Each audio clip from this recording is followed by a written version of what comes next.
ਦਰਸ਼ਕੋ break ਤੋਂ ਬਾਅਦ ਤੁਹਾਡਾ ਸਭ ਦਾ ਨਿੱਘਾ ਸਵਾਗਤ ਹੈ। ਜੀ ਡਾਕਟਰ ਸਾਹਿਬ, ਅਗਲੇ ਇਸ਼ੂ ਬਾਰੇ ਤੁਸੀਂ ਕੀ ਕਹਿਣਾ ਚਾਹੋਗੇ, ਕੀ ਦੱਸਣਾ ਚਾਹੋਗੇ ਸਾਡੇ ਦਰਸ਼ਕਾਂ ਨੂੰ? ਜੀ ਡਾਕਟਰ ਸਾਹਿਬ, ਦੇਖੋ ਕੱਲ ਵੀ ਅਸੀਂ ਕਰਤਾਰਪੁਰ ਲਾਂਘੇ ਸੰਬੰਧੀ ਹੋ ਰਹੀ ਮੀਟਿੰਗ ਦਾ, ਕਿਉਂਕਿ ਉਹਦੀ ਸ਼ੁਰੂਆਤ ਹੋਈ ਸੀ, ਆਊਟਕਮ ਸਾਡੇ ਸਾਹਮਣੇ ਨਹੀਂ ਸੀ ਜੀ, ਪਰ ਉਹ ਸਾਰੀ ਬੈਕਗ੍ਰਾਉਂਡ ਨੂੰ, ਪਿਛੋਕੜ ਨੂੰ ਬਿਆਨਿਆ ਸੀ ਕਿ ਕੀ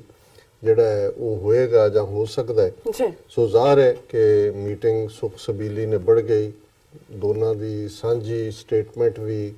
ਉਹਦੇ 'ਚ ਸ਼ਬਦ ਲਫ਼ਜ਼ ਕੋਰਡੀਅਲ ਕਿ ਇੱਕ ਚੰਗੇ ਮਾਹੌਲ 'ਚ ਹੋਈ। ਜੀ, ਇਹ ਤਾਂ ਹਮੇਸ਼ਾ ਹੀ ਇੱਕ ਬਰੇਵ ਫੇਸ ਵੀ ਹੁੰਦਾ ਹੈ ਡਿਪਲੋਮੈਟਸ ਦਾ, ਖਾਸ ਤੌਰ ਤੇ ਜਦੋਂ ਤੁਸੀਂ ਮੈਂ ਅਕਸਰ ਇਹ ਸਟੇਟਮੈਂਟ ਕੋਟ ਕਰਦਾ ਕਿ when a diplomat says yes he means perhaps, when he says perhaps he means no, when he says no he is a no diplomat। ਜੀ, ਲੇਕਿਨ ਤੁਸੀਂ ਬਾਡੀ ਲੈਂਗੁਏਜ, ਉਹਦੀ ਆਊਟਕਮ ਔਰ ਜਦੋਂ ਉਸ ਸਾਰੇ ਦੀ ਚੀਰ ਫਾੜ ਕਰਦੇ ਹੋ ਤੇ ਫਿਰ ਤੁਸੀਂ ਅੰਦਾਜ਼ਾ ਲਾ ਸਕਦੇ ਹੋ ਕਿ ਉਸ ਸਾਰੇ ਚੋਂ ਕੀ ਨਿਕਲਿਆ ਹੋ ਸਕਦਾ ਹੈ। ਦੇਖਣ ਨੂੰ ਤਾਂ ਉਹਨਾਂ ਨੇ ਪੋਜ਼ਿਟਿਵ ਸਟੇਟਮੈਂਟ ਦਿੱਤੀ ਹੈ, ਚੰਗੀ ਗੱਲ ਹੈ, ਕੋਈ ਉਹ ਹਾਲਾਤ ਨਹੀਂ ਕ੍ਰੀਏਟ ਹੋਏ ਜਾਂ ਇਸ ਹੱਦ ਤੱਕ ਕੋਈ ਪ੍ਰੋਵੋਕੇਸ਼ਨ ਇੰਡੀਅਨਸ ਨੇ ਨਹੀਂ ਕੀਤੀ ਕਿ ਪਾਕਿਸਤਾਨ ਦਾ ਡੈਲੀਗੇਸ਼ਨ ਵਿੱਚੇ ਛੱਡ ਕੇ ਚਲਾ ਜਾਂਦਾ। ਇਹਦੇ 'ਚ ਵੀ ਕੋਈ ਸ਼ੱਕ ਨਹੀਂ ਹੈ ਕਿ ਅਗਲੀ ਮੀਟਿੰਗ ਇਹ ਬਾਰਡਰ ਦੇ ਇਸ ਪਾਰ ਅਟਾਰੀ ਹੋਈ ਹੈ। ਨੈਕਸਟ ਜਿਹੜੀ ਹੈ ਆਉਣ ਵਾਲੇ ਦਿਨਾਂ 'ਚ ਸ਼ਾਇਦ ਜਿਹੜੀ 3 ਅਪ੍ਰੈਲ ਜਾਂ ਕਿੰਨੇ ਦੀ ਉਹ ਵਾਘਾ ਤੇ ਹੋਏਗੀ।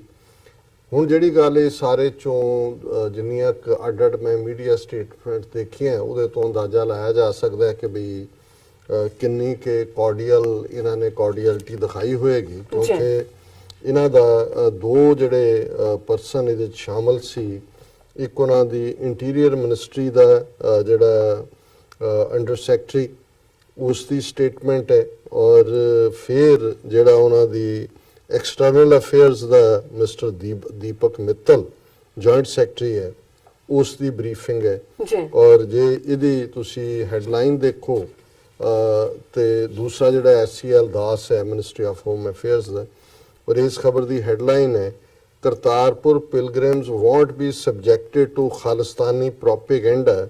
Pakistan assures India. ਹੁਣ ਇਹ ਮਿਸ ਇਨਫੋਰਮੇਸ਼ਨ ਹੋਏਗੀ,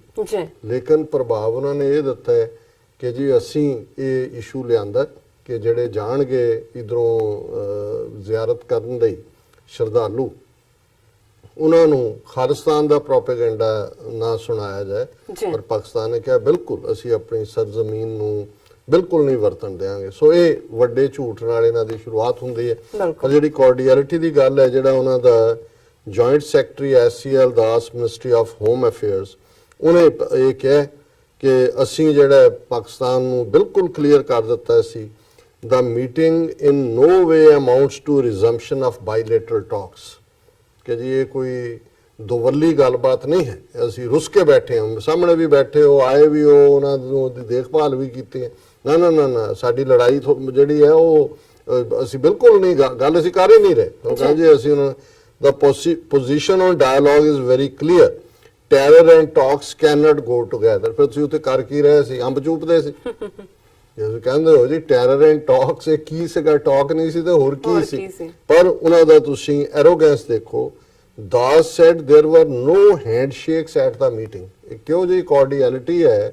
ਦੁਸ਼ਮਣ ਵੀ ਤੁਹਾਡੇ ਕੋਲੋਂ ਗੁਜ਼ਰਦਾ ਹੈ ਤੇ ਉਹ ਜੋ ਤੁਹਾਨੂੰ ਹੈਲੋ ਹਾਈ ਕਹਿੰਦਾ ਤੁਸੀਂ ਉਹਨੂੰ ਕਰਦੇ ਹੋ। ਤੁਸੀਂ ਇੱਕ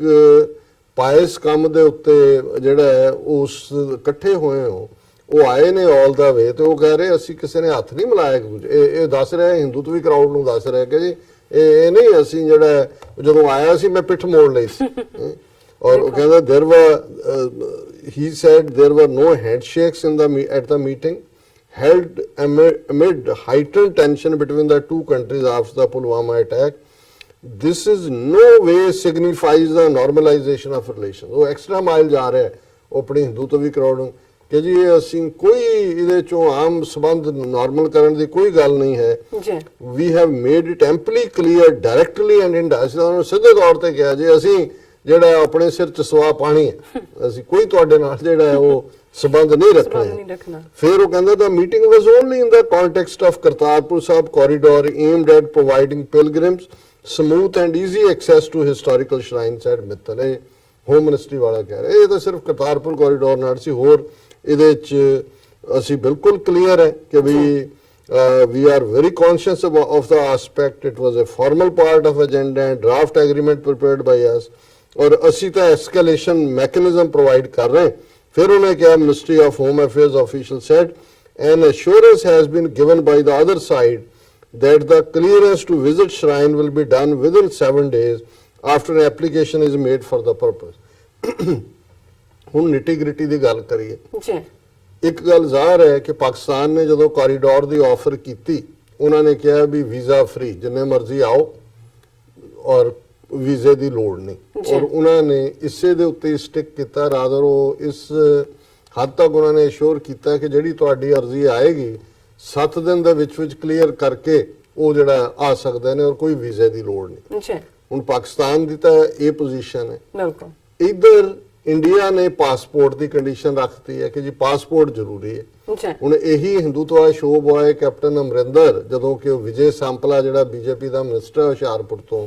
ਉਹਨੇ ਕਿਹਾ ਸੀ ਜੀ ਪਾਸਪੋਰਟ ਤੋਂ ਬਿਨਾ ਥੋੜੀ ਹੁੰਦਾ ਹੈ। ਤੇ ਅਮਰਿੰਦਰ ਨੇ ਕਿਹਾ ਸੀ ਜੇ ਪਾਸਪੋਰਟ ਹੀ ਹੈ ਤਾਂ ਫਿਰ ਕੋਰੀਡੋਰ ਦਾ ਕੀ ਫਾਇਦਾ ਹੈ ਜੀ ਲੇਕਿਨ ਇਸ ਮੀਟਿੰਗ ਦੇ ਵਿੱਚ ਪਾਕਿਸਤਾਨ ਨੇ ਤਾਂ ਵੀਜ਼ਾ ਫ੍ਰੀ ਆਫਰ ਦਿੱਤੀ ਹੈ ਜੀ ਲੇਕਿਨ ਇੰਡੀਆ ਨੇ ਕਿਹਾ ਜੀ ਨਹੀਂ ਅਸੀਂ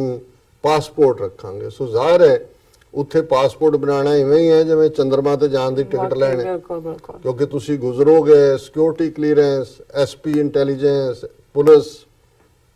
ਥਾਣੇ ਵਾਲੇ ਨੂੰ ਪੈਸੇ ਦਿਓਗੇ ਜੀ ਇਹ ਅਪਲਾਈ ਕਰੋਗੇ ਫਿਰ ਜਿਹੜਾ ਲੈਣ ਆਏਗਾ ਅਰਜੀ ਉਹਨੂੰ ਪੈਸੇ ਦਿਓਗੇ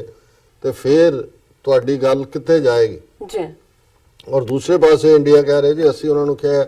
5000 ਬੰਦਾ ਰੋਜ਼ ਹੋਣਾ ਚਾਹੀਦਾ ਹੈ ਅਲਾਓ 7 ਦਿਨ ਹੋਣਾ ਚਾਹੀਦਾ ਹੈ ਸੋ ਕੁੱਲ ਮਿਲਾ ਕੇ ਮੈਂ ਇਹ ਦੇਖ ਰਿਹਾ ਕਿ ਵੀ ਇਹ ਇਸ ਨੇ ਇੱਕ ਤਾਂ ਪਾਸਪੋਰਟ ਵਾਲਾ ਇਹ ਫਾਡਾ ਵਿੱਚ ਪਾ ਕੇ ਜੀ ਖਾਲਿਸਤਾਨ ਦੇ ਮੁੱਦੇ ਤੇ ਗੱਲ ਹੋਈ ਨਹੀਂ ਹੋਏਗੀ ਅਜੇ ਅਸੀਂ ਦੇਖਾਂਗੇ ਕਿ ਪਾਕਿਸਤਾਨ ਵਾਲੇ ਪਾਸਿਓਂ ਇਸ ਦੇ ਉੱਤੇ ਕੀ ਇਸ਼ੂ ਆਂਦਾ ਹੈ ਜੀ ਉਹਨਾਂ ਨੇ ਕੀ ਇਸ ਕਿਸਮ ਦਾ ਕਿਹਾ ਜਾਂ ਕੋਈ ਨਹੀਂ ਕਿਹਾ ਦੂਸਰਾ ਪੱਖ ਅਸੀਂ ਦੇਖਦੇ ਹਾਂ ਕਿ ਵੀ ਇਸ ਸਾਰੇ ਦੇ ਨਾਲ ਅਜੇ ਵੀ ਜਿਹੜੀ ਲੈਂਡ ਐਕਵਾਇਰ ਕਰਨ ਦੀ ਲਾਈਨ ਜਿਹੜਾ ਭਾਰਤ ਵਾਲੇ ਪਾਸੇ ਦਾ ਕੰਮ ਹੈ ਉੱਥੇ ਕੀ ਫਸਿਆ ਹੋਇਆ ਉਹਦੇ 'ਚ ਕੋਈ ਪ੍ਰੋਗਰੈਸ ਨਹੀਂ ਹੈ ਜੀ ਸੋ ਫਿਰ ਵੀ ਅਸੀਂ ਇਹ ਸਮਝਦੇ ਹਾਂ ਵੀ ਐਟਲੀਸਟ ਮੀਟਿੰਗ ਦਾ ਪੀਸਫੁਲੀ ਗੁਜ਼ਰ ਜਾਣਾ ਭਾਰਤ ਦਾ ਇੱਕਦਮ ਨਾ ਵਿਦਡਰਾ ਕਰ ਸਕਣਾ ਜੀ ਪਰ ਜੋ ਮਾਹੌਲ ਸਿਰਜ ਰਿਹਾ ਨੇ ਪਾਕਿਸਤਾਨ ਨੂੰ ਇਹ ਟਫ ਸਪੌਟ ਦੇ ਵਿੱਚ ਖੜਾ ਕਰਨ ਦੀ ਲਾਈਨ ਹੈ ਬਿਲਕੁਲ ਕੱਲ ਨੂੰ ਕੋਈ ਵੀ ਕਿਉਂਕਿ ਬਾਹਰਲੇ 5 ਮਿਲੀਅਨ ਸਿੱਖ ਨੇ ਉਹ ਜਾਣਗੇ ਗੱਲ ਵੀ ਹੋਏਗੀ ਪੰਥ ਦੀ ਹੋਏਗੀ ਪੰਜਾਬ ਦੀ ਹੋਏਗੀ ਆਜ਼ਾਦੀ ਦੀ ਹੋਏਗੀ ਜਦੋਂ ਮਰਜ਼ੀ ਉਹਨਾਂ ਕੋਲ ਹੋਏਗਾ ਜੀ ਦੇਖੋ ਅਸੀਂ ਤਾਂ ਜਦੋਂ ਸ਼ੁਰੂ ਕੀਤਾ ਤਾਂ ਇਹ ਐਸ਼ੋਰੈਂਸ ਸੀ ਜੀ ਔਰ ਹੁਣ ਤੁਸੀਂ ਇਸ ਤੋਂ ਭੱਜੇ ਹੋ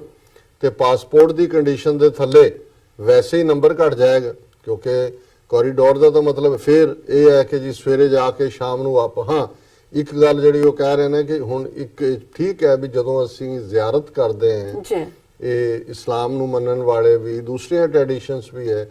ਕਿ ਜਿੰਨਾ ਸਫ਼ਰ ਪੈਦਲ ਜਾ ਕੇ ਹੋ ਸਕਦਾ ਹੋਏ ਉਨਾ ਅਸੀਂ ਸਮਝਦੇ ਹਾਂ ਵੀ ਇਹ ਰਿਸਪੈਕਟ ਹੈ ਜੀ ਔਰ ਕਿਉਂਕਿ 4.5 ਮੀਲ ਦਾ ਜਿਹੜਾ ਉਹ ਸਾਰਾ ਸਫ਼ਰ ਹੈ ਬਿਲਕੁਲ ਸੋ ਇਹ ਉਹਨਾਂ ਨੇ ਕਿਹਾ ਦੋਨੋਂ ਪਾਸਿਆਂ ਨੂੰ ਉਹਨਾਂ ਨੇ ਪਾਕਿਸਤਾਨ ਨੂੰ ਕਿਹਾ ਕਿ ਜੀ ਜਿਹੜੇ ਪੈਦਲ ਆਣਾ ਚਾਹਣ ਪੈਦਲ ਵੀ ਆ ਸਕਦੇ ਹਾਂ ਪੈਦਲ ਵੀ ਆ ਸਕਣ ਪਰ ਜਿਹੜੀ ਦੂਜੀ ਅਨਰੀਜ਼ਨੇਬਲ ਗੱਲ ਹੈ ਕਿ ਜਿਹੜੇ ਦੂਸਰੇ ਨੇ ਉਹਨਾਂ ਦੇ ਉੱਤੇ ਕੋਈ ਵਾਧੂ ਖਰਚਾ ਨਾ ਪਏ ਹੁਣ ਜੇ 4 ਮੀਲ ਦੇ ਸਫ਼ਰ ਲਈ ਉਹਨਾਂ ਨੇ ਕੋਈ ਵਹੀਕਲਸ ਕੋਈ ਬੱਸਾਂ ਕੋਈ ਹੋਰ ਪ੍ਰਬੰਧ ਕਰਨੇ ਨੇ ਸੋ ਜ਼ਾਹਰ ਹੈ ਕਿ ਵੀ ਉਹਦੇ ਚ ਫਾਈਨੈਂਸਿਸ ਇਨਵੋਲਵ ਨੇ ਲੇਕਿਨ ਮੈਂ ਫਿਰ ਵੀ ਮੈਂ ਕੁੱਲ ਮਿਲਾ ਕੇ ਹਾਲਾਂ ਇਸ ਤੇ ਅਸੀਂ ਸਮਝਦੇ ਹਾਂ ਵੀ ਸ਼ੈਤਾਨ ਦੀ ਟੋਪੀ ਚੋਂ ਕੀ ਖਤਰਨਾਕ ਕਿਹੜਾ ਕਬੂਤਰ ਕਿਹੜਾ ਸੱਪ ਨਿਕਲੇਗਾ ਬਟ ਘੱਟੋ ਘੱਟ ਇੰਨਾ ਜ਼ਰੂਰ ਹੈ ਕਿ ਪਾਕਿਸਤਾਨ ਨੇ ਉਹਨਾਂ ਦੇ ਡੈਲੀਗੇਸ਼ਨ ਨੇ ਬੜਾ ਡਿਗਨੀਫਾਈਡ ਤਰੀਕੇ ਦੇ ਨਾਲ ਪਿਕਚਰ ਵੀ ਦਰਸ਼ਕਾਂ ਨੇ ਦੇਖੀ ਹੋਏਗੀ ਸਕਰੀਨ ਤੇ ਕਿ ਉਹਨਾਂ ਨੇ ਜੋ ਹੁਣ ਤੱਕ ਪ੍ਰੋਮਿਸ ਕੀਤਾ ਹੈ ਉਹਨਾਂ ਨੇ ਡਿਲੀਵਰ ਕੀਤਾ ਹੈ ਇਸ ਹਿਊਮਿਲੇਸ਼ਨ ਨੂੰ ਲੈ ਕੇ ਵੀ ਹੁਣ ਇਹ ਕਹਿੰਦੇ ਵੀ ਹੱਥ ਨਹੀਂ ਮਿਲਾਏ ਅਸੀਂ ਇਹ ਵੀ ਇੱਕ ਹਿਊਮਿਲੇਸ਼ਨ ਹੈ ਤੁਸੀਂ ਆਪਣੇ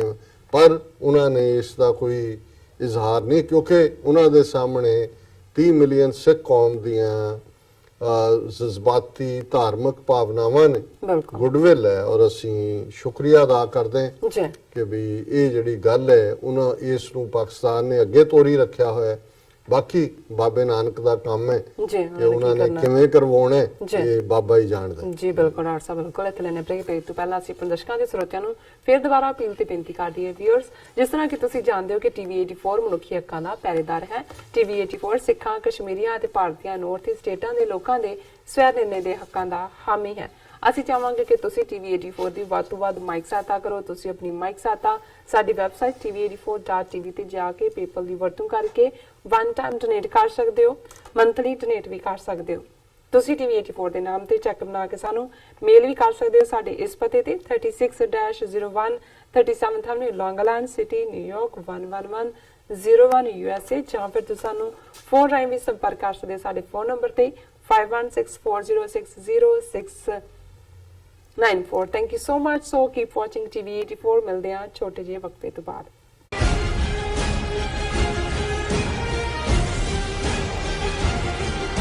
ਕੀ